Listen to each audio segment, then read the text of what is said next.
Le titre n'est pas de moi. Il fallait être, je pense, du pays de Tintin et Milou pour oser ce clin d'œil facétieux, cette parodie de la devise de l'ordre de la Jarretière sur un sujet que nous savons tous, évidemment, grave. Mais je remercie les organisateurs d'avoir eu cette audace, ce trait. Je les remercie de toute façon de m'avoir invité. C'est toujours quelque chose de très réconfortant de se faire inviter une deuxième fois. La première, on n'est jamais très sûr de correspondre à ce que les organisateurs souhaitaient. La deuxième, on a peut-être une chance supplémentaire. Encore que l'introduction que vient de prononcer mon vieil ami Claude Villain me fait un peu peur. J'ai bien peur de ne pas correspondre tout à fait à ce qu'il attend de cette soirée, mais vous pourrez toujours redresser ce qui devra l'être dans le moment d'entretien que nous aurons par la suite. N'ayant pas moi-même formulé le titre, comme vous l'avez vu dans la publicité, « Au niçois qui au mal pense », je me suis mis à réfléchir à cette formule. Et je me suis dit qu'après tout, c'était une excellente formule pour résumer les propositions majeures que je veux vous faire. Nous allons passer en revue un certain nombre de doctrines chrétiennes du mal, d'efforts qu'ont fait des penseurs de profession chrétienne face à l'expérience, qui est une expérience universelle, l'expérience du mal. Ce que je vais reprocher à la plupart, sinon à toutes d'entre elles, c'est d'avoir évité de penser vraiment le mal ou au mal. Il me semble que quand on analyse la plupart des doctrines qui ont offert des solutions aux problèmes du mal, on y reconnaît autant d'exercices d'esquive, autant de manières d'éluder le mal du mal, autant d'escamotage du mal sous le nom même du mal. On a cherché à penser autre chose. Et dans un sens, on a posé au niçois qui au mal pense. Puis, poursuivant ma réflexion toujours sur cette formule, je me suis dit que ce n'était pas par hasard qu'à un niveau peut-être plus profond que celui de la première réflexion que je viens de vous livrer, il n'est peut-être pas possible de penser le mal dans toute sa malignité. Que le mal, nous ne réussissons pas à le penser, mais à déchirer sur son arête, sur son épine, toute pensée. Et qu'à partir de cette prise de conscience, nous allons peut-être devoir dénoncer toute prétention à penser le mal, à l'inclure dans un système, dans une cohérence rationnelle, comme un escamotage du véritable mal. Alors nous appelons mal, je ne vais pas donner une définition formelle, mais situer cette notion que nous connaissons tous, au moins approximativement, nous appelons mal, me semble-t-il, ce qui est, d'une certaine façon au moins, et qui ne devrait pas être. Ce que nous rencontrons et qui nous apparaît par le meilleur de nous-mêmes, l'injustifiable réalité. Le mal, c'est le corrélat de l'indignation. Le mal, c'est le corrélat de la honte. On peut distinguer, me semble-t-il, fondamentalement deux grands genres du mal, non pas le mal métaphysique et le mal moral, comme on a dit. Je suis en tout cas d'avis que la frontière se trace difficilement, mais tout simplement le mal subi et le mal commis. C'est généralement le mal qu'on subit qui engendre l'indignation. C'est généralement le mal qu'on a commis qui provoque la honte. À ces deux affects, comme diraient les philosophes, fondamentaux, pour nous permettre de situer ce que nous appellerons le mal, je pense qu'on pourrait en ajouter d'autres, il y a la révolte, il y a le dégoût, il y a aussi, avec la honte, le remords. Il y a la confession pénitente. Il y a le pardon, comme un événement qui concerne aussi le mal. Ce sont ces éléments fondamentaux de notre expérience à tous qui nous permettent de situer, au moins grosso modo, ce que nous appelons le mal, l'injustifiable réalité qui a trouvé quelque place dans notre réalité. Ce à quoi nous devons dire non de toutes nos forces. Je me rappelle avoir été impressionné lors de l'assassinat du président Kennedy. Pour vous, je pense pour un certain nombre d'entre vous encore, c'était dans votre petite enfance que l'événement se logeait, mais je me rappelle avoir écouté la radio à ce moment-là.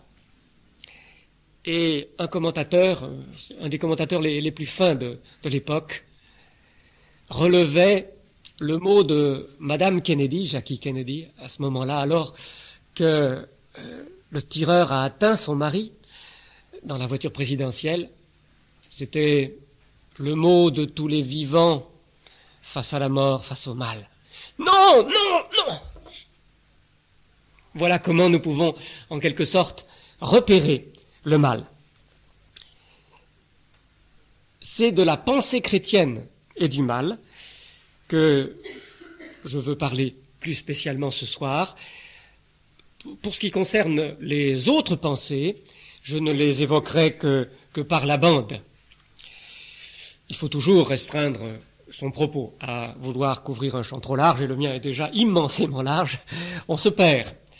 D'autre part, c'est à propos de pensée chrétienne que je suis le moins incompétent. Et l'intérêt que, je pense, vous pouvez avoir dans une université qui porte le nom de Louvain, je pense que c'est un intérêt qui concerne tout spécialement les efforts des penseurs chrétiens tout au long de 19 siècles d'histoire de l'Église face à la question du mal. Non seulement toute religion, je crois, se propose en général comme un remède au mal, mais la religion chrétienne, avec la croix comme son centre et comme son symbole le plus connu, me semble nécessairement appeler la réflexion des croyants, de ses fidèles, sur le mal. Car la croix, c'est pas simplement un joli hiéroglyphe. La croix, c'est un horrible supplice. La croix, c'est une expression suprême de la méchanceté, de la cruauté des hommes. La croix sur laquelle a été cloué Jésus, que tout le monde quand même reconnaît comme un homme de bien, minimum. La croix a été un horrible crime. Alors, la religion chrétienne, à coup sûr, doit réfléchir à la question du mal. Et je vais donc me concentrer sur la pensée chrétienne et le mal. Les penseurs chrétiens me semblent très souvent avoir élaboré de vastes constructions systématiques dans l'espoir de répondre au pourquoi qui monte de l'humanité face au mal. Pourquoi? D'où vient ce mal dont nous souffrons, et dont nous souffrons même quand c'est nous qui le commettons? La solution la plus fréquemment célébrée, celle qui, sans doute, bénéficie du prestige de l'ancienneté et de la continuité, c'est la solution qui prétend expliquer le mal par l'ordre universel et son harmonie. Le mal, nous disent les penseurs qui ont choisi cette voie, le mal, finalement, est inéluctable. C'est un aspect de la réalité qui nous heurte, qui nous choque quand nous considérons la réalité par le petit bout de la lorgnette, selon que nous sommes concernés, nous, localement, mais qui finalement s'explique très bien quand on adopte la vision d'ensemble, où toutes les données se rassemblent, lorsque l'on considère l'arrangement total des choses, alors on se rend compte, d'une part, que le mal, ce serait simple folie naïve que d'imaginer qu'il puisse ne pas être, et d'autre part, que le mal joue finalement un rôle positif, comme celui, c'est une image très fréquemment employée, comme celui de la dissonance dans la symphonie. Le penseur qui s'est rendu sans doute le plus célèbre dans l'histoire du christianisme pour l'élaboration d'une telle théorie du mal, c'est le grand philosophe Leibniz, qui était l'homme sans doute le plus savant de son temps, un génie capable de maîtriser à la fois toutes les mathématiques de son époque, d'y inventer le calcul infinitésimal, qui était capable de mener toute une activité de diplomate, d'historien, un homme vraiment à l'ampleur de vue extraordinaire qui n'a cessé tout au long de sa vie de réfléchir au problème de la théodicée, comme on dit techniquement. La théodicée, cela veut dire étymologiquement la justification de Dieu. Il s'agit du problème du mal. Comment justifier Dieu, souverain du monde, en présence du mal? Et sa solution a reçu grande publicité par le fait de Voltaire. Vous savez que Voltaire, dans Candide, ne cesse de répéter moqueusement la formule de Leibniz: tout va pour le mieux dans le meilleur des mondes possibles. Leibniz croit pouvoir déterminer que le mal est inévitable. Les créatures étant diverses sont inégales, il y a du plus, il y a du moins, donc il y a du moins bien, il y a du mal. Et Dieu a tout arrangé selon les lois d'une harmonie universelle, lui qui choisit toujours avec la plus grande sagesse et le désir du bien, de telle sorte que nous pouvons être assurés que le mal qui se trouve dans le monde est un facteur de l'ordre le meilleur qu'on puisse concevoir. Nous vivons dans le meilleur des mondes possibles. Voltaire répète cette formule à propos de toutes les catastrophes que connaissent ces héros. Il évoque l'horrible tremblement de terre de Lisbonne qui avait fait plus de 100 000 morts à l'époque, qui avait traumatisé toute l'Europe. Tout va pour le mieux dans le meilleur des mondes possibles. Face à la réalité brute du mal qui frappe les hommes, par la simple répétition de la formule, il montre ce qu'a, de pénible en tout cas, sinon de scandaleux, la thèse de Leibniz. De nos jours, en notre siècle, il me semble qu'on peut dire que le grand jésuite, paléontologiste, mais qui a extrapolé bien au-delà de sa spécialité, qui était Teilhard de Chardin, se classe assez près de Leibniz, avec l'évolutionnisme en plus. Teilhard de Chardin était persuadé d'avoir découvert la solution enfin satisfaisante, sans aucun petit remords, du problème du mal. Le mal, a-t-il cru discerner, est inévitable. C'est une loi qui s'impose à Dieu lui-même.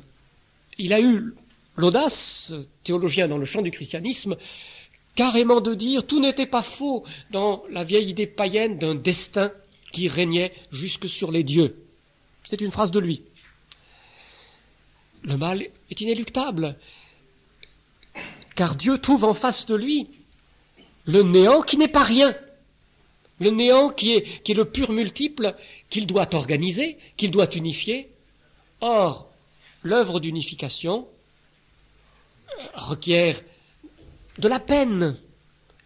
Le néant présente une résistance à cette œuvre d'unification qui est à la fois la création, à la fois l'incarnation, à la fois la rédemption et l'évolution, qu'étudient les savants sous son angle biologique. Donc, c'est par simple sottise qu'on imagine que Dieu aurait pu éviter le mal.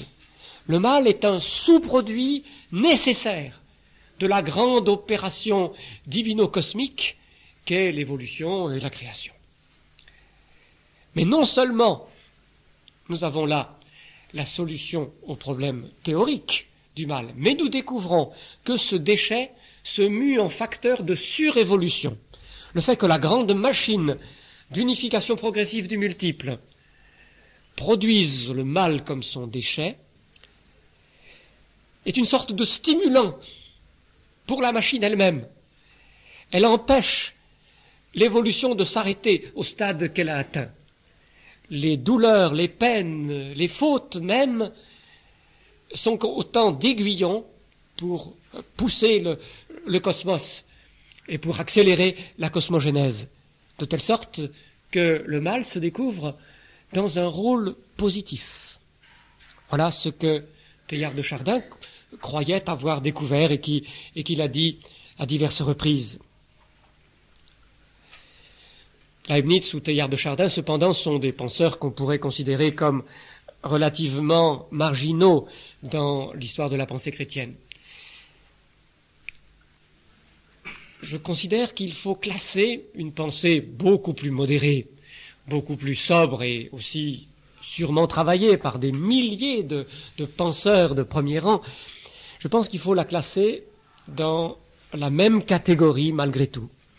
Il s'agit de la pensée traditionnelle, de fondation augustinienne que saint Augustin, au début du 5e siècle de notre ère, a commencé d'élaborer et qui a trouvé sa formule la plus durable, d'une très grande rigueur technique, avec saint Thomas d'Aquin au XIIIe siècle.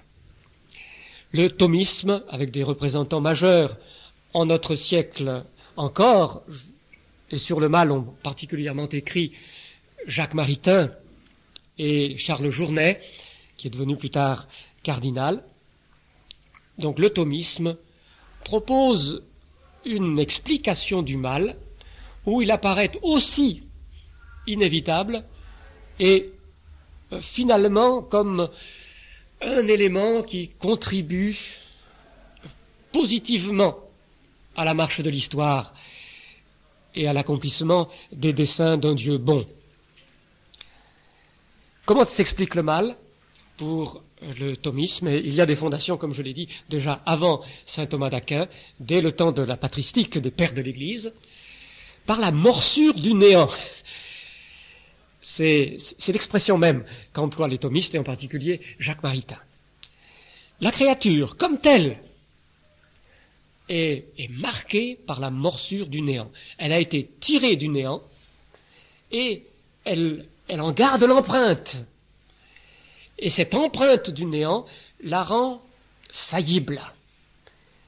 Imaginez une créature infaillible qui ne glisse pas dans le mal, mais c'est comme envisager des cercles carrés. C'est une contradiction dans les termes. La créature, parce qu'elle vient du néant, est faillible. Et comme ce néant, ce n'est pas une pure absence, c'est une réalité capable de mordre, qui est quand même quelque chose. La faillibilité qui appartient à la constitution créaturelle comme telle entraîne inévitablement la faute effective. Si quelque chose peut se détraquer, finalement ça se détraque. Si la créature est faillible, or la créature est faillible par définition, la créature va défaillir. Elle tombe effectivement dans la faute. Un grand thomiste du début de notre siècle, qui était membre de l'Institut de France, Antonin Dominique Sertillange, dit que c'est même comme le numéro de la loterie. Si vous jouez assez longtemps, il est fatal, il emploie le mot fatal, que le numéro finisse par sortir. La créature étant faillible, il était inévitable qu'elle défaille. Mais cette défaillance, qui est donc liée à l'imperfection de la créature, qui n'est pas tout être, mais être mordu par le néant, se révèle, quand on considère les voies de Dieu, non pas localement et particulièrement, mais dans leur ensemble, se révèle un facteur positif. Mêlant dans la même phrase, et très volontairement, le mal naturel et le mal moral, saint Thomas d'Aquin dit, je vais vous citer exactement la formule parce que je ne voudrais pas modifier les termes, le feu ne serait pas engendré si l'air ne se corrompait. Le lion ne pourrait vivre si l'âne ne mourait. Et on ne louerait ni la justice vengeresse, ni la patience de l'homme persécuté, si disparaissait l'iniquité du persécuteur. En d'autres termes, 3 formes de mal et 3 formes de bien, dont ce mal constitue comme l'envers, la condition, la rançon. L'air se corrompt, c'est un mal, mais ça vous donne le feu, n'est-ce pas? Vous faites un feu, si vous n'aérez pas, vous aurez du gaz carbonique, et finalement vous étoufferez. L'air se corrompt, mais c'est la rançon. Ce mal est la rançon du bien que le feu brûle. Le lion ne vivrait pas si l'âne ne mourait. À supposer qu'il n'y ait pas de gazelle à se mettre sous la dent, qu'il n'y ait que des ânes alentour. Bon, pas besoin d'explication, me semble-t-il, pour ce raisonnement si simple. Le mal de la mort de l'âne est requis pour le bien de la vie du lion. Et le mal de l'iniquité du persécuteur. Thomas d'Aquin prend ici l'exemple d'un mal dont je pense peu de chrétiens vont nier qu'il s'agit d'un mal. En effet, la persécution. Eh bien, l'iniquité du persécuteur, elle est comme la condition pour que s'exerce ce bien qu'est la justice vengeresse de Dieu, et ce bien aussi qu'est la vertu de patience chez le persécuté, qui s'acquiert ainsi mérite et qui glorifie son Seigneur. Il faut reconnaître que les thomistes de notre siècle sont un peu plus prudents. Pas tous, non pas Certillange, comme je l'ai dit, mais Jacques Maritain et Charles Journet, qui suit d'ailleurs assez étroitement Jacques Maritain, essaient de dire il y a une différence radicale et fondamentale entre le mal de nature, l'air qui se corrompt et l'âme qui se fait manger, et puis le mal moral. Quand on entre dans le domaine de la vie personnelle, on ne peut plus du tout penser de la même façon.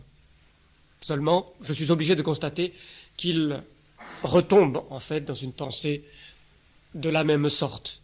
Après avoir souligné la différence, ils disent quand même que ce mal de la faute morale, et pensez là à toutes les cruautés, à toutes les oppressions, aux tortures, aux viols, à tous les crimes qui se commettent, ce mal-là est aussi l'effet du néant dont la morsure est constitutionnellement sur la créature humaine. C'est un néant qui en lui-même n'est pas mauvais, mais qui est la morsure du néant. C'est un néant en lui, en quelque sorte, qui produit ce mal, et ainsi nous avons l'explication. Et il était inévitable que les choses se passent ainsi. Et d'autre part, ils reviennent à l'idée qu'un tel mal est la rançon. Et la rançon, c'est un terme qu'emploie Jacques Maritain, la rançon du bien, la rançon du salut. Et bien sûr, il y a une formule dans la liturgie romaine qui semble tout à fait exprimer cette pensée. C'est le fameux « Felix culpa », bienheureuse faute. La faute en question, c'est la faute du premier homme, c'est la faute donc de l'humanité en son origine.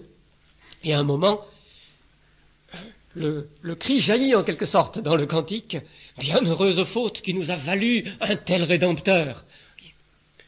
Et je comprends, au moins à titre de licence poétique, que dans l'émerveillement devant tout ce que nous apporte Jésus-Christ, le Rédempteur, quelqu'un ait pu aller jusque-là et dire « bienheureuse faute, Felix culpa ». Mais ça devient système, cela devient explication du problème du mal, solution rationnelle à sa difficulté, dissolution rationnelle de son scandale, dans la thèse thomiste. Or, je suis obligé de considérer qu'il s'agit d'une solution en trompe-l'œil. Je dirais que l'opposition avec le témoignage de l'Écriture sainte, le seul document qui fasse foi en matière de christianisme, c'est pour ça qu'on l'appelle le canon, c'est-à-dire la règle, c'est la norme de référence. Le témoignage de l'Écriture sainte me semble nous obliger de dire non. Lorsque le mal est considéré comme une imperfection qui entre dans l'harmonie du tout, on s'éloigne de manière sérieuse de toute la sensibilité biblique. Ayez le mal en horreur, dit l'apôtre Paul. C'est une formule qu'il emploie au chapitre 12 de son épître aux Romains et au verset 9. Le mal fait l'objet d'une dénonciation inlassable de la deuxième page à la dernière de toute la Bible. Le mal, c'est ce qui fait s'écrier un pécheur qui se sent tout à coup devant la sainteté de Jésus-Christ. Éloigne de toi de moi, car je suis un homme pécheur. Donc je ne peux pas rester tout près de toi. Voilà l'horreur du mal qu'atteste l'Écriture sainte. Et si l'Écriture nous enseigne que Dieu, dans son infinie sagesse, est capable de retourner le mal contre lui en quelque sorte, jamais l'Écriture ne va jusqu'au Felix culpa, jusqu'à dire bienheureuse une faute. Il y a un sens de l'horreur du mal qui l'empêche. Finalement, par cette solution, de manière atténuée bien sûr, mais c'est le chemin. On excuse le mal, on l'excuse, c'est inévitable. Comment se sentir aussi honteux et aussi indigné si on dit mais voilà, c'est dans le bâti même de la créature, et puis il est inévitable que cela passe de la puissance à l'acte, de la potentialité à la réalité. Comment se sentir aussi prompt à l'indignation qu'on le devrait? Le mal entre déjà dans l'harmonie. Et si on en fait la rançon du salut même, je sais bien que ce n'est quand même pas une accusation de Dieu. On ne fait pas Dieu carrément complice de ce mal. Mais pourtant, c'est Dieu qui est en charge. C'est lui en qui toutes les créatures ont la vie, le mouvement, l'être. Tout est de lui, par lui, pour lui, dit encore une fois la Bible. Alors on est bien obligé de dire, si c'est la condition nécessaire, la rançon, Dieu n'est peut-être pas parfaitement pur de toute complicité à l'égard de ce mal. Alors la deuxième solution, c'est une solution qui est également très répandue, surtout parmi les modernes. C'est une solution qu'on pourrait situer à certains égards aux antipodes, mais vous allez voir qu'il y a convergence. C'est la solution par la liberté. Alors que la première théorie cherche à rassurer en disant au fond le mal n'est pas si mauvais que ça. La deuxième dramatise. Alors que la première, au fond, attribue à Dieu, qui est le grand garant de l'ordre métaphysique, de l'être et des êtres. Finalement, l'origine de ce mal, la deuxième solution apparemment exclut tout à fait cela. Le mal vient de la liberté. C'est la liberté qui explique le mal. La liberté, c'est de pouvoir dire oui ou non, c'est de pouvoir choisir face au commandement divin le rapport positif de l'obéissance ou la rébellion, qui est le mal. Et c'est cela qui explique le mal. Dieu a créé des créatures libres. Les humains ne sont pas des robots, ne sont pas des marionnettes. Il les a créés libres, c'est-à-dire capables de choisir aussi bien la voie de droite que celle de gauche, aussi bien le mal que son contraire. Dieu a pris le risque. Dieu a pris le risque. Ça, c'est la formule que l'on rencontre très très souvent sous la plume de ceux qui adoptent cette idée. Et malheureusement, l'humanité a choisi le mal. Mais c'était un risque à prendre, car c'était la seule façon pour Dieu d'avoir comme partenaire, non pas des marionnettes, mais vraiment des gens qui puissent l'aimer en retour, et c'est pourquoi Dieu a pris le risque. Voilà l'explication que plusieurs offrent du mal. Alors vous avez là encore des versions qui s'étagent, plusieurs degrés.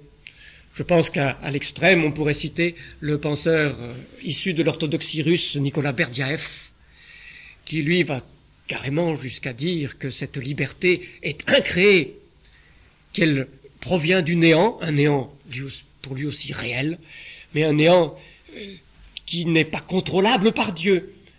Il y a Dieu, puis il y a face à lui ce néant duquel jaillit une liberté incréée, ambivalente, et qui a choisi le mal. Il y en a d'autres, plus sobres, qui affirment que Dieu sait comme lier les mains, que Dieu, pour avoir des êtres libres face à lui, a choisi l'attitude du mendiant. Il fait tout ce qu'il peut, mais sans doute parce qu'il l'a voulu lui-même, il ne peut pas empêcher que le mal se produise. Ayant créé de la liberté, Dieu se retrouve en quelque sorte impuissant face à la décision mauvaise qu'a prise sa créature.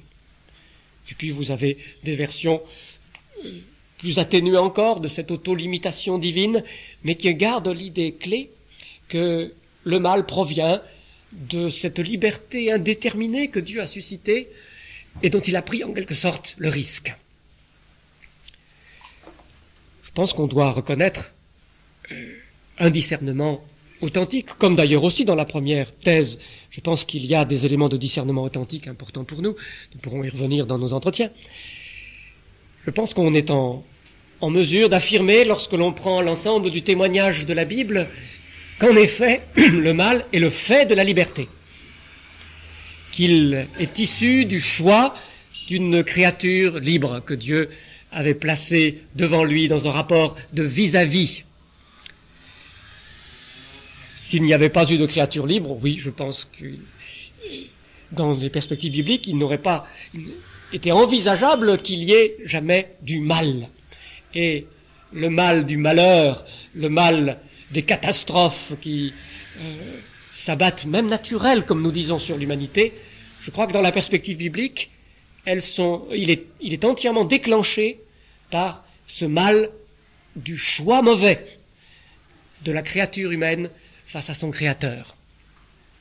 Cela dit, je crois qu'il est impossible de considérer que nous ayons là la vraie solution, enfin rationnelle, au problème du mal. D'abord, je fais remarquer qu'on n'est pas si loin de la première version qu'on l'imaginait d'abord.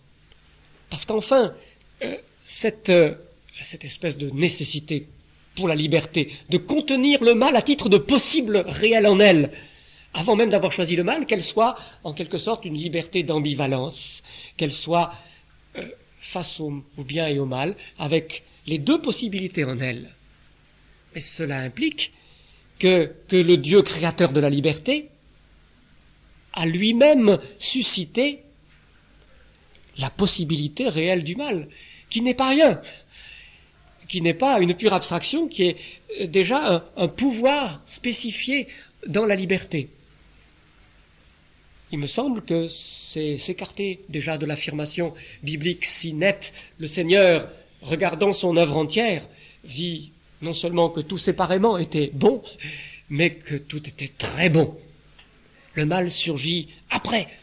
Il y a une discontinuité, que cette idée du mal comme un des possibles, comme interne à la liberté, me semble essayer de surmonter. Une continuité subreptice, en quelque sorte, est posée par cette idée du mal comme un possible de la liberté.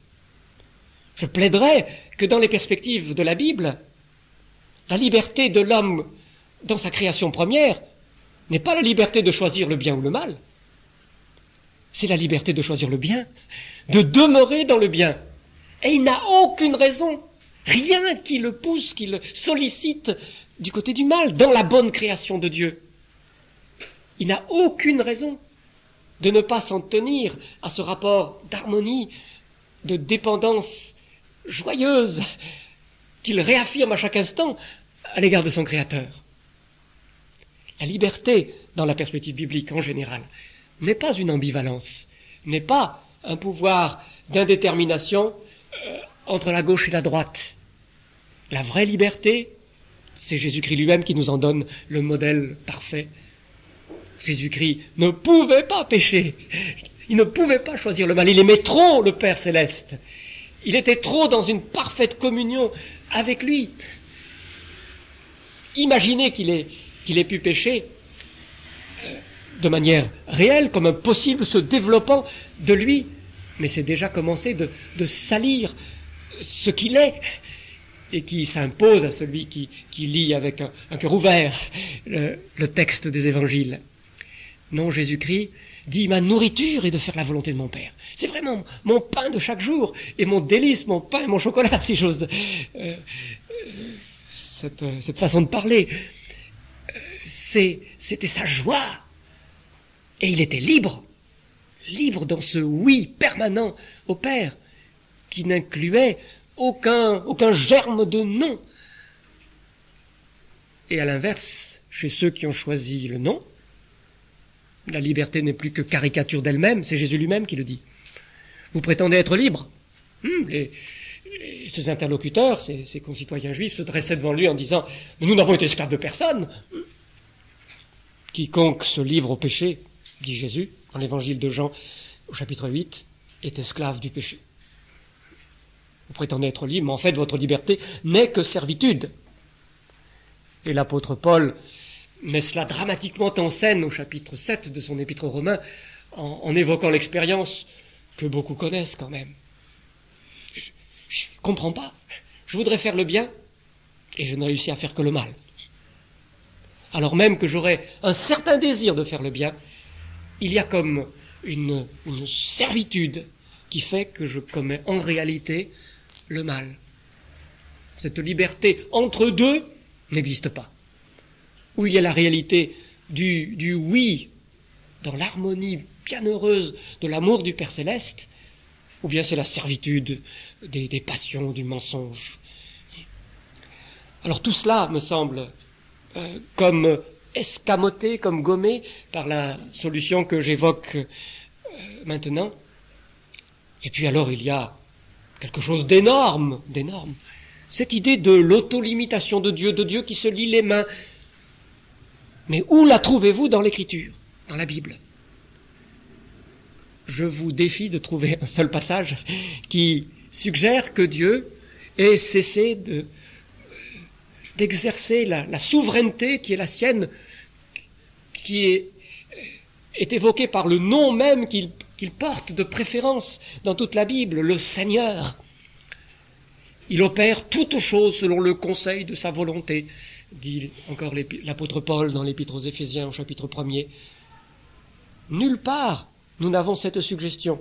Et d'ailleurs, je crois que c'est une pensée inconsistante, cette idée d'une auto-limitation. Que veut-elle dire? Dieu cesse-t-il d'être Dieu?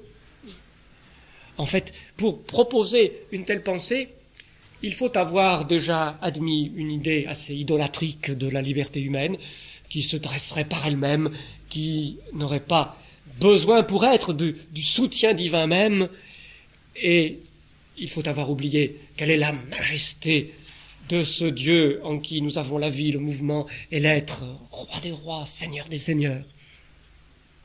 Alors il y a une troisième solution qui est plus difficile à exposer, sur laquelle je vais passer extrêmement vite. C'est la solution par la dialectique.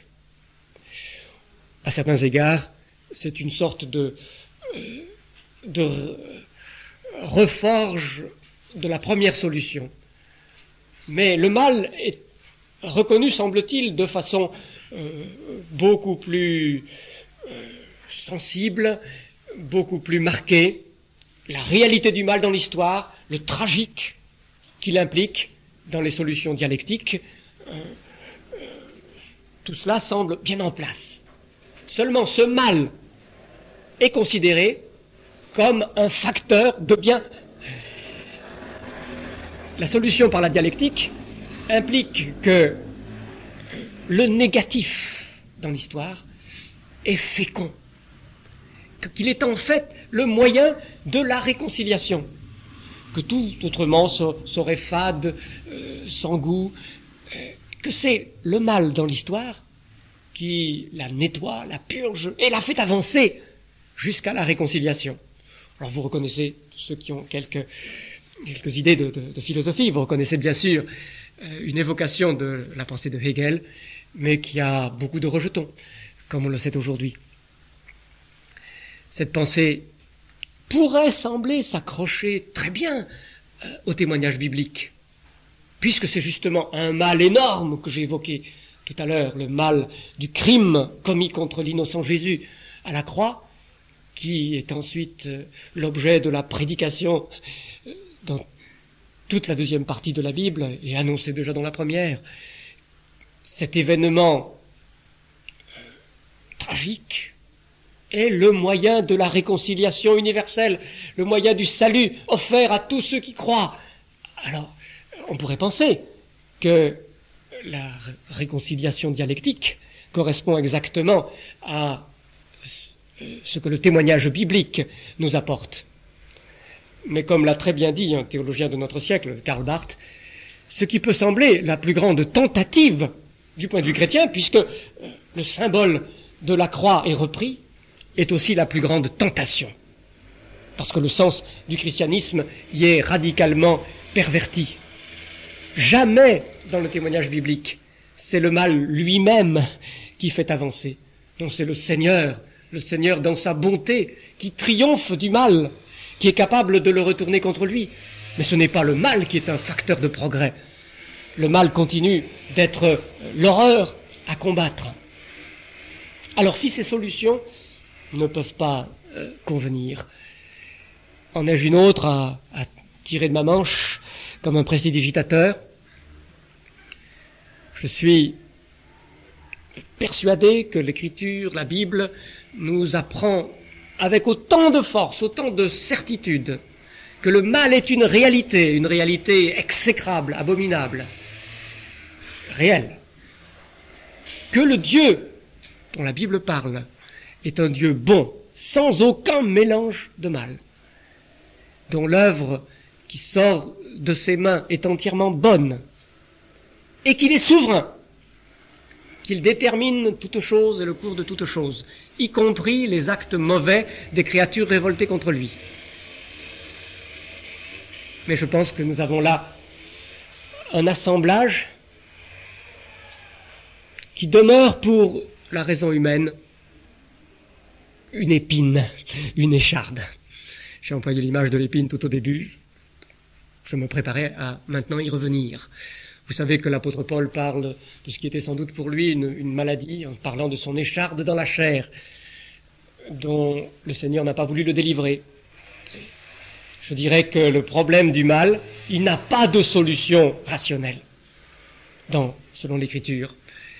Il est, avec les trois vérités à maintenir ensemble que je viens d'évoquer, comme une écharde dans la chair de la raison humaine, même croyante.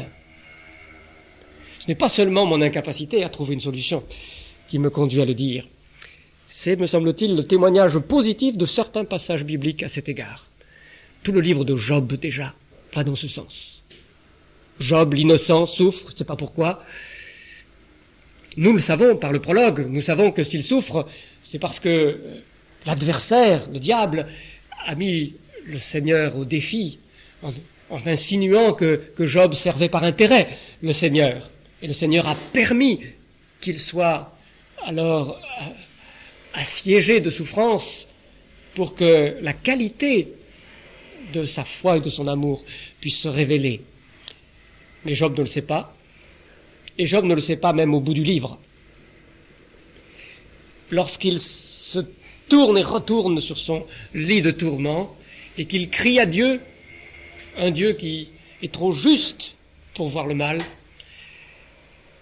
il ne reçoit pour réponse finale que la révélation de l'incompréhensibilité de Dieu. Dieu se révèle finalement à lui et il apaise Job. Job déclare maintenant, mon œil t'a vu, mon oreille avait entendu parler de toi auparavant. Maintenant, mon œil t'a vu. Et il est apaisé dans sa plainte, simplement parce que Dieu, sans lui expliquer quoi que ce soit, s'est révélé à lui, du sein de la tempête, comme le Dieu infiniment au-delà de tout ce que l'homme peut envisager, imaginer, penser. Et puis il y a un passage très très fort dans le 9e chapitre de l'Épître aux Romains, de l'apôtre Paul encore, où l'apôtre Paul pose carrément la question, il prévoit l'objection de ses interlocuteurs lorsqu'il affirme que Dieu est souverain en toutes choses. Mais alors pourquoi est-ce que Dieu blâme encore le pécheur si rien ne résiste à sa volonté?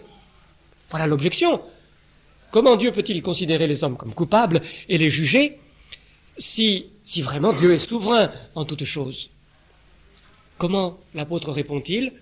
Il ne répond pas en disant « Oh non, mais Dieu se limite, Dieu laisse là une marge, un espace libre pour la liberté humaine. » Ou bien vous n'avez pas compris, le mal, en fait, c'est pas vraiment un mal, il joue un rôle positif au bout du compte. L'apôtre Paul répond simplement « Qui es-tu, toi, vase de terre, pour contester avec le souverain potier? Tu ne peux pas comprendre. » Mais alors cette absence de toute solution au problème du mal dans le christianisme biblique, est-ce que c'est une faiblesse? Je pense que bien des gens le considèrent ainsi, en effet, considèrent que cette absence est comme un échec. Il me semble pourtant qu'à la réflexion, cette faiblesse apparente se retourne en force spirituelle. Et je vous explique comment je crois voir les choses à ce propos. D'abord, ce serait une faiblesse si quelqu'un avait une solution, quelqu'un d'autre. Alors là, on pourrait dire, oui, c'est supérieur.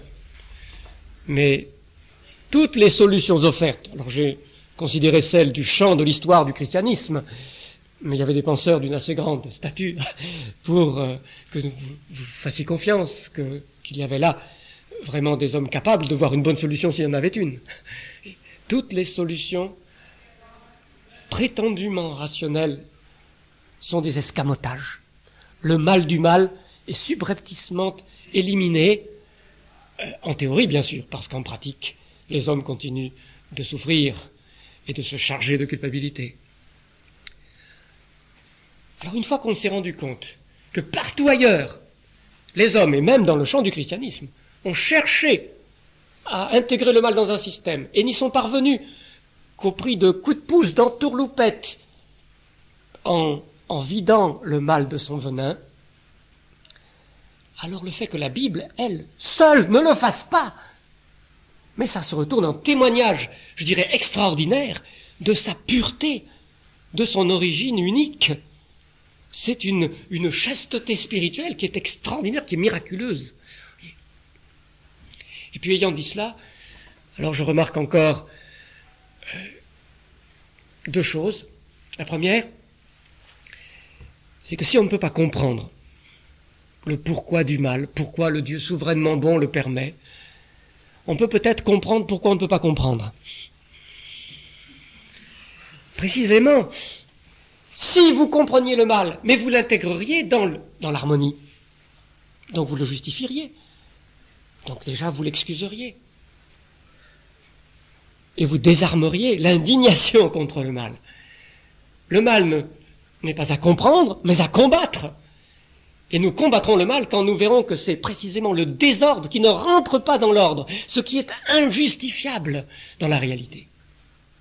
Puis la deuxième remarque, plus importante encore me semble-t-il que celle-là, c'est que s'il n'y a pas de solution théorique au problème du mal dans la Bible, il y a du coup une solution pratique. Si nous ne savons pas pourquoi l'origine du mal, nous pouvons avoir l'assurance de la fin du mal. Après tout, avec les autres solutions, il n'y a pas lieu d'espérer. On vous explique que le mal, finalement, c'est pas si mal. On vous explique que c'est un possible inhérent à la liberté et que sans cette possibilité du mal qui s'actualise finalement toujours, il n'y aurait pas de liberté, il n'y aurait que des marionnettes.